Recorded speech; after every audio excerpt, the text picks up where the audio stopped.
fâché à notre pays.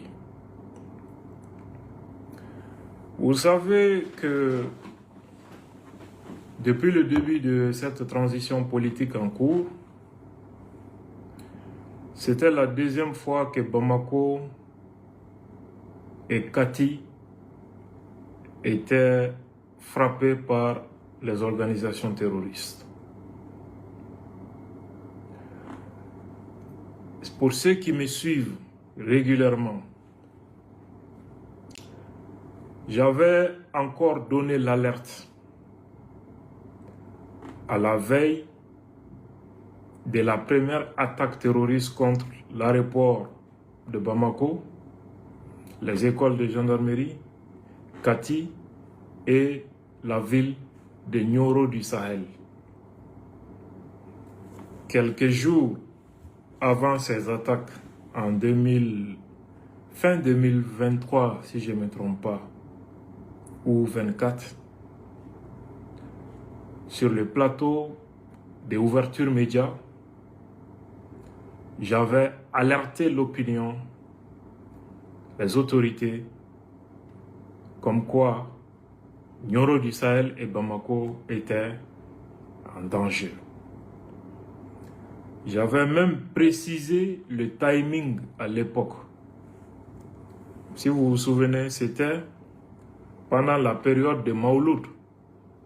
J'avais dit de renforcer la vigilance à Nioro et à Bamako entre la naissance du prophète Mahomet, la célébration de la naissance du prophète Mahomet et le baptême.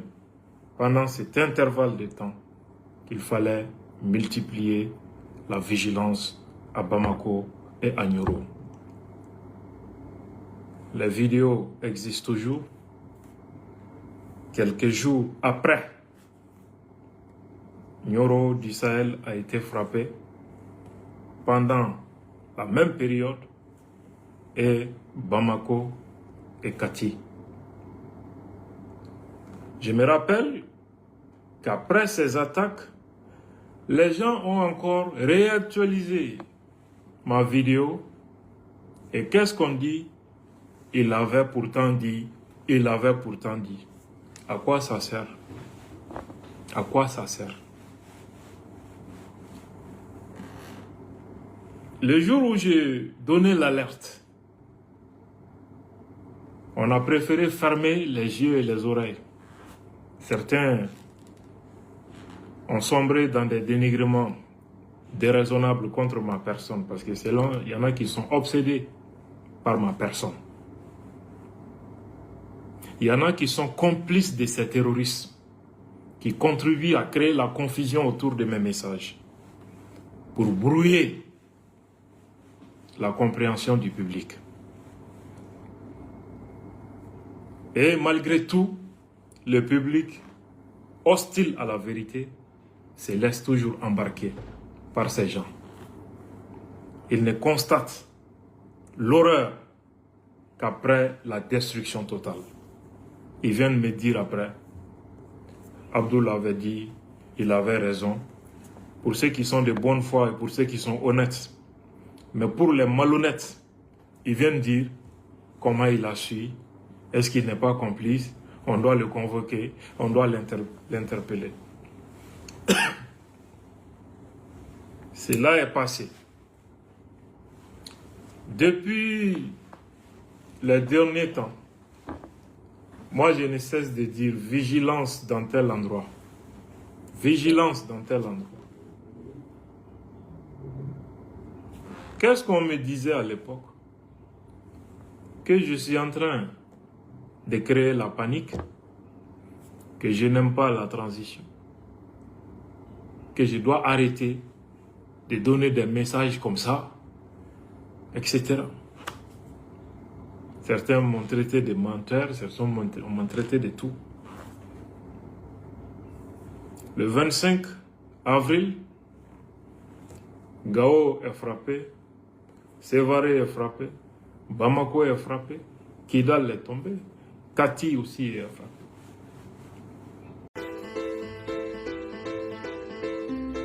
En ce moment, c'est si tu es majeur, tu peux bénéficier d'une prime à... On revient à la même chanson. Abdul avait dit, pourtant, on l'avait pourtant averti, il avait dit, Djaja, il avait raison, on n'a pas écouté. Pour ceux qui sont un peu honnêtes.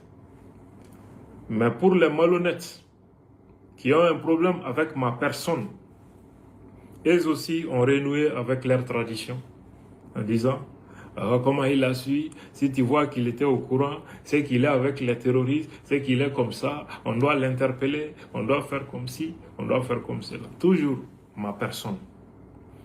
Jamais ils n'arrivent pas à se départir de leur jalousie irrationnelle, de leur haine pour ma personne, pour regarder la réalité en face.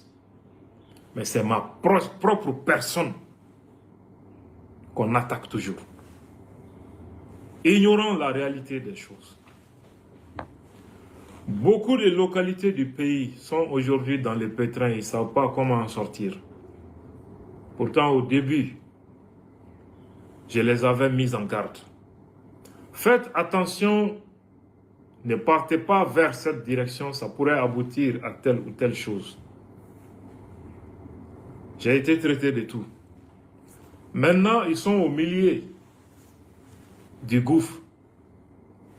On m'accuse aujourd'hui de ne pas m'intéresser à leurs problèmes, à leur sort. On m'accuse de garder le silence sur leur sort. Qu'est-ce que je vais dire finalement à un tel peuple hostile à la vérité? Qu'est-ce que j'ai à leur dire encore? Je ne sais pas. On va venir maintenant, avant de vous exposer l'objet même de cette communication. Venons-en aux attaques terroristes contre Bayangara mercredi passé. Je prie pour le repos éternel de toutes les victimes innocentes qui sont tombées, victimes du terrorisme.